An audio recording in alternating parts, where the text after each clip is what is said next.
তোমার নাম কি? কিছু দাস। কোন ক্লাসে পড়ো? ক্লাস 6। আচ্ছা, এতক্ষণ তো আমরা স্নিগ্ধার থেকে জানলাম গোল সম্পর্কে। এখন তোমাকে কিছু কোয়েশ্চেন করবো, তুমি আনসার করবে। বুঝেছো গল্পটা? ক্লাসে যা পড়িয়েছি মাথাতে ঢুকেছে?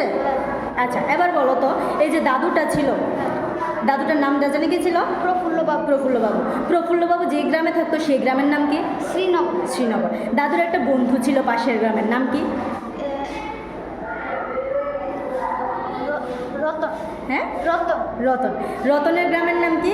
কৃষ্ণনগর। বা গুড, কৃষ্ণনগর। তো দাদু তারা যখন ফুটবল খেলতো তখন রতনের গ্রামের থেকে একটা ছেলে একটা জিনিস হাতে করে নিয়ে এসছে, যেটা দিয়ে তারা আজকে ফুটবল খেলবে। কি নিয়ে এসছে? জাম্বুরা। জাম্বুরা নিয়ে এসছে। আচ্ছা, তুমি কি বলতে পারবে জাম্বুরার মধ্যে কি কি থাকে? হ্যাঁ। বলো। Vitamin C, beta carotene, fibre. আরেকবার। ভিটামিন সি, বিটা ক্যারোটিন আর ফাইবার। গুড। এবার বলো তো, জাম্বুরা খেলে আমাদের শরীরে কি কি উপকার হয়? শরীরের জন্য, স্বাস্থ্যের জন্য ভালো। চুলের জন্য, চুলের চুলের গোড়া শক্ত হয়। আচ্ছা, চুলের গোড়া শক্ত হয়। আর কি হয়? শরীরের জন্য যেগুলো আমরা খাই সেগুলো হজম হয়। হজম, হ্যাঁ হজম হয়, মানে হজম শক্তি বৃদ্ধি করে না? ঠিক আছে।